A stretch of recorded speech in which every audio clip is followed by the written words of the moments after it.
부처님의 가르침도 명확하게 세계의 많은 종교 가운데 여성을 남성과 동등한 성직자로 인정하면서 이를 제도화한 종교는 불교가 유일무이하다. 부처님께서는 여성은 물론 모든 사람이 열심히 정진한다면 큰 깨달음을 얻어 해탈할 수 있다고 말씀하셨다. 불교에서 비구니 교단의 성립은 인류가 가진 종교의 역사상 가장 실질적인 남녀 평등의 실현을 보여준다고 할 수 있다.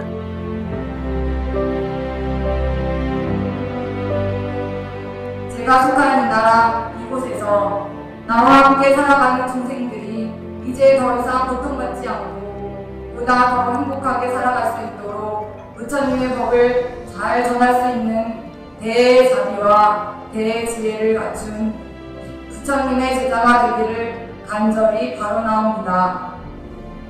이제 다시 부처님과 한국 불교에서 비구니 스님들은 부처님 제자로 인정받는 계를 정식으로 받음과 동시에 삼보의 하나로서 제가의 귀처가 된다.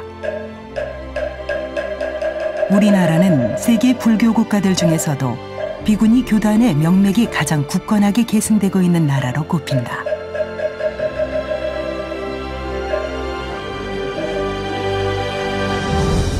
부처님께서는 이제 여성들도 수행을 하고 깨달을 수 있다, 이런 이제 관점을 가지고 계셨는데, 지금부터 이제 2000년 전에 그 부처님이 살아 계실 때 여성들의 그 출가를 허락한 것은 그 당시 그 신분제사회 또 엄격한 그 계급사회에서 여성들의 출가를 그 허락하고 결정한 것은 아주 그 혁신적인 여성 인권에 대한 배려가 지극했다, 이런 의미로 받아들일 수 있습니다.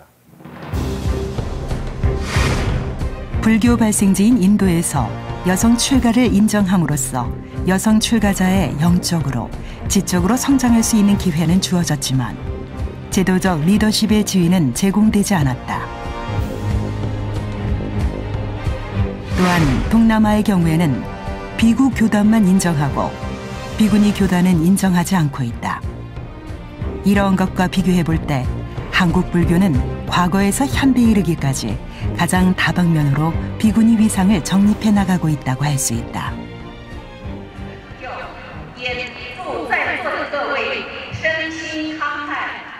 우리나라 못지않게 비구니 교단이 활발한 대만은 비구니 협진회라는 이름으로 세계 각지에서 다양한 활동을 한다. 그런 대만 비구니 협진회가 창립 20주년을 맞아 세계 14개국을 대상으로 걸출 비구니를 선출했는데, 그중에서 우리나라 4명의 비구니 스님들이 걸출 비구니로 선출되었다.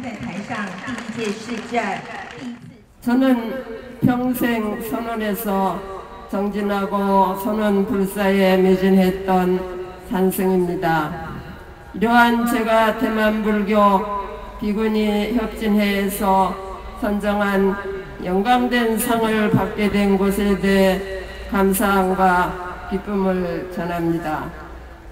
대만불교 비구니 협진회와 이렇게 인연이 되었다는 것은 국가와 인종을 떠나 함께 힘을 모아 지구촌의 부처님의 대자대비 사상과 실천을 널리 펼치라는 부처님의 뜻이 담겨 있다는 생각이 듭니다.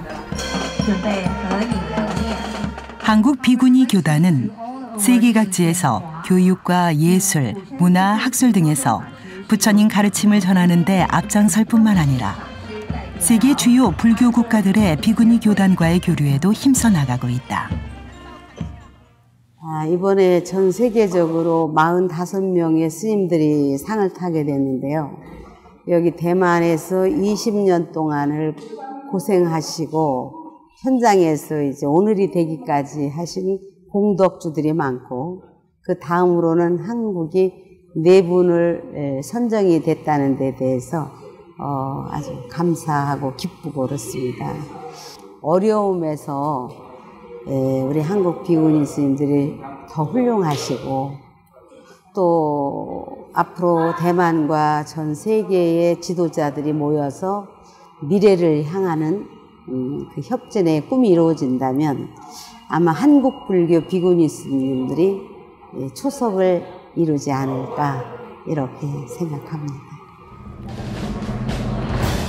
우리 한국불교 비구니 교단은 세계적인 사회 활동에서 큰 기량을 발휘하고 있을 뿐 아니라 학문과 수행에 있어서도 가장 뛰어나다는 인정을 받고 있다.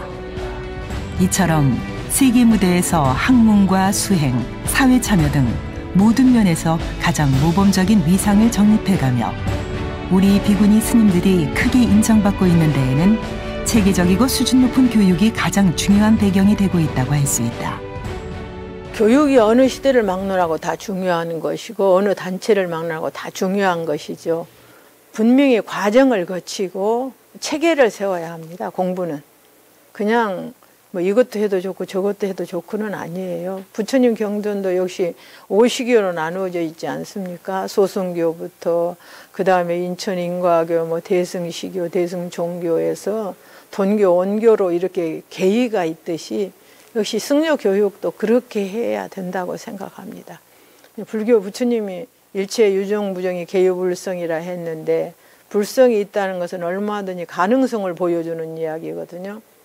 그러면 세상에 남자분들이 할 수 있는 이야기 있고 여자분들이 할 수 있는 것처럼 남자분들이 못하는 것을 여자들이 하면 더 세밀하게 잘할 수도 있고 그런 것과 똑같이 비구니가 모든 포교를 하면 더 잘할 수 있는 부분도 있고 비구 스님보다 또 비구니보다 비구 스님이 더 잘할 수 있는 부분이 있으니까 이런 부분들을 하나하나 찾아서 적재적소에 쓴다면은 지금보다 훨씬 나은 포교가 이루어지고 불교의 발전이 이루어지리라고 생각합니다. 세속에서의 성별, 지위, 그 모든 것들을 내려놓고 부처님께 기의하여 비구, 비구니 분별 없는 가장 여법한 부처님 제자로 매 순간 정진에 힘쓰는 비구니 스님들. 한국 비구니 교육의 전통은 월광 금룡, 정암 해어, 화산 수옥 스님 등 해방 전부터 노력해온 선구적인 비구니 강백들이 있었기에 가능했고 그들의 노력으로 정립된 교육의 체계 안에서 오늘의 비구니 스님들은 자신이 추구하는 학문과 수행을 충분히 갈고 닦을 수 있다. 비구니 교육의 전통을 세운 3대 강백 중에서도 선교율, 모든 방면에서 뛰어났던 수옥 스님은 비구니 강원을 일으켜 지금까지 이어지는 강원의 기초를 세운 중요한 인물이다.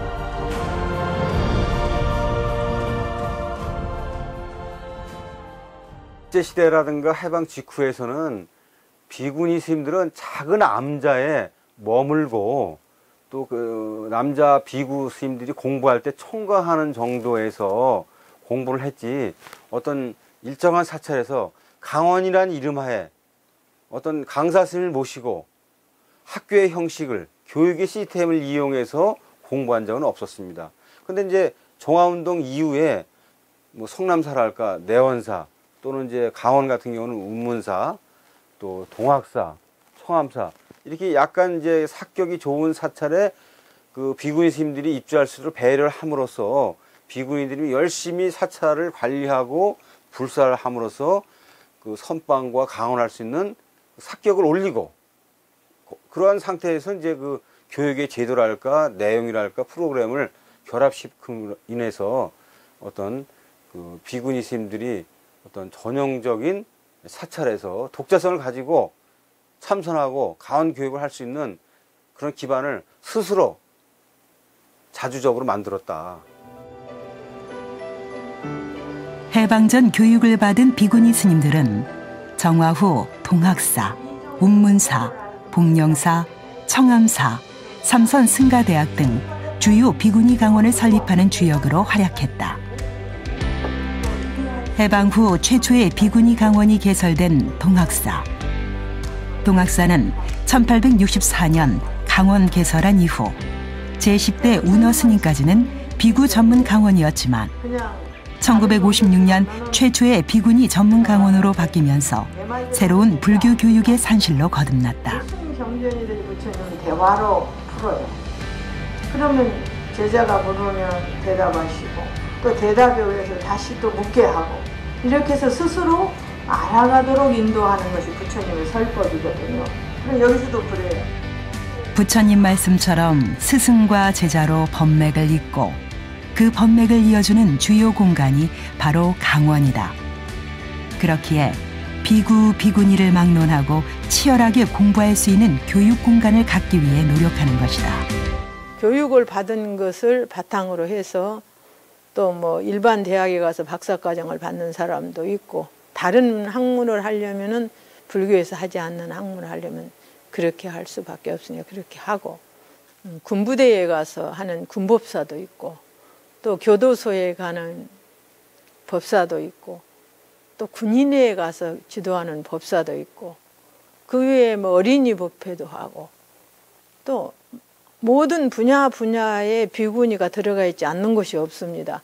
이렇게 해서 모든 분야에 전부 들어가 있어요. 어쨌든 비구니 스님네들 거의 80% 이상이 다시 재교육을 하고 있습니다. 그거는 제도에 의해서가 아니라 본인 스스로 하고 있어요. 그래 다시 돌아와서 모든 곳에 투여가 되고 있죠. 대승불교에서 학문은 스님 개인의 깨달음을 위해서만 중요한 것이 아니다. 수많은 사부대중들이 그들로 인해 환희심을 일깨우기에 더욱 중요한 것이다. 그래서 오늘도 시간을 잊고 공부에 열심인 비구니 스님들. 이들의 용맹정진이 있기에 한국 불교는 한 걸음 더 발전하고 더 많은 불자들이 부처님께 더 가까이 다가갈 수 있다. 현재처럼 비구니 스님들이 수행도 많이 하고 또 학교 교육도 많이 받고 대학원도 많이 가고 포기도 많이 하고 사회 참여도 많이 하고 사회 복지도 많이 할 수 있는 그 근간은 바로 비구니 스님들이 스스로 자주적으로 교육을 해가지고 불교 교리도 많이 알고 불교의 진실과 불교의 좋은 점을 체득을 해가지고 대중들에게 전달할 수 있는 능력과 힘을 체득했기 때문에 비구니들의 어떤 성장에 기반이 됐다, 이렇게 볼 수가 있는 겁니다.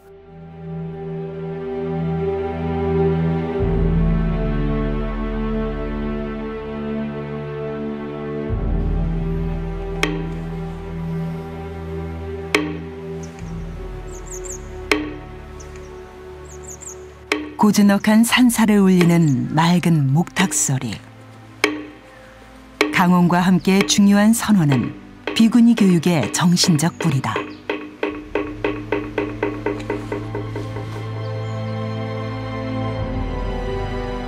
가장 대표적인 비구니 선원으로 원효대사가 화엄경을 강의하며 천성을 내신 천룡고찰 내원사.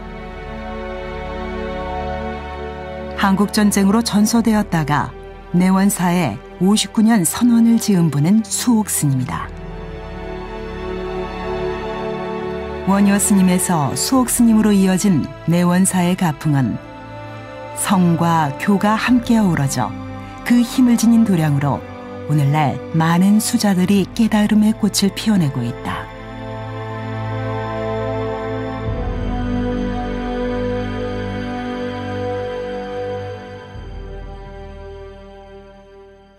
모든 인류가 추구하는 가장 이상적인 인간상이라면은 절대 행복을 갖춘 사람을 말하잖아요. 그게 이제 불교식으로 말하면 절대 행복을 갖춘 건 바로 부처님이 그 가장 이상적인 그런 모습이라고 저는 알고 있어요. 그래서 불교에서는 그걸 부다라고 표현하죠. 절대적인 그 행복한 인간상을. 그래서 그걸 부다가 되기 위해서는 우리가 어떤 그 방법이 있어야 되지 않겠어요? 그 방법이 바로 전 참선이라고 알고 있습니다. 우리는 참선을 할 때는 그 날카로운 칼날 위를 걷듯이 그렇게 정진을 해야 하거든요. 하나의 화두라는 것에 초점을 맞춰서 참고를 하다가 보면 모든 걸 놓아버리고 오직 화두에만 일념을 하게 되죠. 그러면은 우리가 추구하는 내가 아적시불, 내가 부처라는 이 사실을 깨닫는 데는 불필요한 것을 제거해야 되거든요. 그 불필요한 것을 제거하는 방법이 바로 저는 참선이라고 생각합니다. 그래서 그 참선은 바로 우리가 모든 인류가 추구하는 스님들뿐만 아니라 그게 바로 이제 그 내가 부처라는 사실을 깨닫는 거, 불교식으로 표현하면 그건 바로 참선이 갖는 가장 중요한 의미이기도 하고요. 내원사 도량을 거닐며 포행에 열심인 비구니 스님들. 포행은 단순히 걷는 것 이상을 뛰어넘는 치열한 참선 수행이다. 칼날 위를 걷는 것과 같은 서늘함으로 자기와의 싸움을 하지만 그 내면의 싸움은 결코 소란하지 않은 오히려 절대 고요의 평정심의 경지다.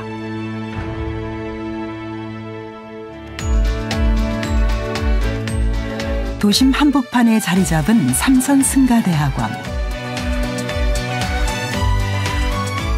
예전 5대 비구니 강원으로 꼽히던 삼선승가대학이 오늘의 모습으로 변모하였다.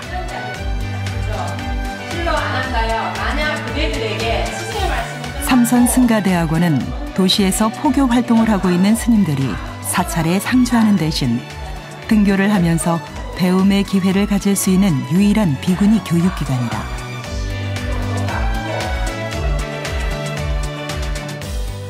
저희가 원래는 승가대학을 운영했어요. 그런데 이제 교육원의 방침도 있고 또 출가자 수도 모자라고 그래서 2014년도 끝내고 2014년도부터 대학원을 새로 설립하게 됐습니다.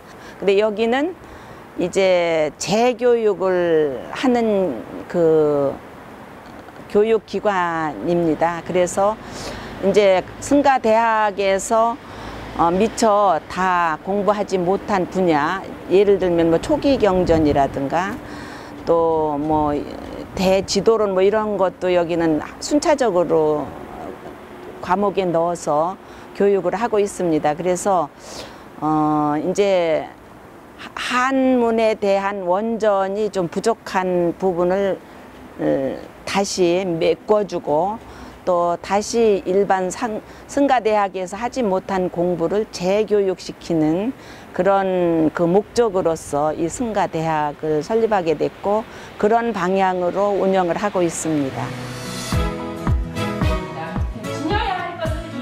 도시 포교는 중생들의 도시 생활만큼 분주하고 해야 할 일도 많다.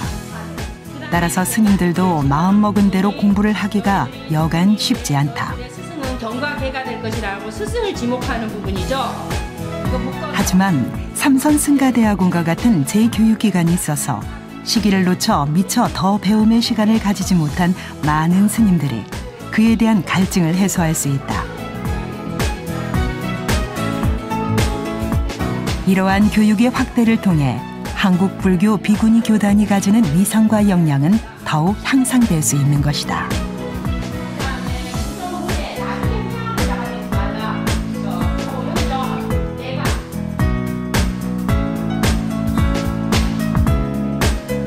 정법과 참선 수행의 깊은 뿌리를 배경으로 한 교육 시스템의 체계화 속에서 그 활동의 폭을 넓혀 나가고 있는 한국의 비구니 스님들.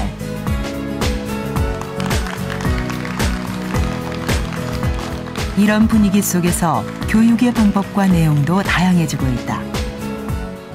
어떤 교육이나 번역가를 키우기 위한 노력이 없고 그냥 아주 개개인이 이제 누군가 이렇게 흥미가 있으신 분들이 그렇게 따로따로 하던 추세에서 이렇게 어떤 프로페셔널하게 그리고 아주 전문적인 교육 과정을 만들고 또 교수님들을 초빙하고 해서 이렇게 스님들을 합숙하게 해서 이렇게 만든 이런 프로그램이 처음이라서요. 굉장히 기뻤고 한국 승가 전체의 발전에도 도움이 되고 또 어떤 가려져 있던 부분 아니면 약간 침체되어 있던 부분에 활기를 넣을 수 있는 그런 역할은 충분히 있다고 생각합니다. 비구니 교육의 다양성이 확대됨에 따라 비구니 스님들의 대사회성은 더욱 고양되고 있으며 이는 다양한 포교 및 사회활동으로 이어지고 있다. 비구니 스님들은 시대가 요구하는 불제자로서의 변화와 혁신을 꾀하고 있으며 이러한 면이 세계적으로 높은 평가를 받고 있는 것이다. 한국 비구니 교단은 강원과 선방의 전통을 엄격하게 계승하면서도 비단 종교계뿐만 아니라 일반 대중들에게도 불교에 대한 관심을 크게 불러일으키고 있다. 저 사회가 성장하고 발전하기 때문에 우리 비구니 스님들이 해야 할 일이 참으로 많은 것 같습니다. 저희가 지금 어린이 포교를 위해서도 많은 세월이 근 30년, 40년이 다 돼갑니다. 그들이 성장해서 이미 사회인이 돼가지고 기업인도 되고 병원의 원장님도 되고 검판사가 되고 이런 것을 보면은 우리는 앞으로도 더욱더 수행도 좋지만 교육도 참으로 많이 필요하다고 생각하고요. 옛날에 부족했던 부분을 지금 잘 정비를 해서 노인 복지를 향해서 많은 일을 지금 하고 계십니다. 그뿐이 아니라 또 제가 보니까 문화적인 면도 상당히 많이 노력을 하고 계셔서 저도 이번에 남북 통일을 위한 세계불교 비구니 협회 평화대회를 4월 12일 날 열 것입니다. 따지고 보면은 스님들이 수행만이 아니라 국가의 행복을 위한 수행, 이 세상의 세계적인 평화를 위한 수행, 네, 이러한 것이 앞으로 비구니 스님들도 해야 할 일이 아주 많다고 생각합니다. 시대가 혼란할수록 부처님의 지혜와 가르침은 미래를 대비하는 우리에게 중요한 이정표가 된다.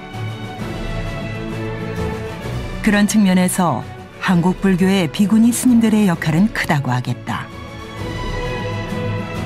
선교율이 균형 있게 서 있는 교육의 전통 위에서 세대를 아우르는 줄탁동시로서 미래를 이끌어가는 한국 비구니 스님들. 그 어느 나라보다 큰 잠재력을 지닌 우리의 비구니 스님들. 우리 불교의 미래를 더욱 튼실하게 발전시켜 나갈 것이다.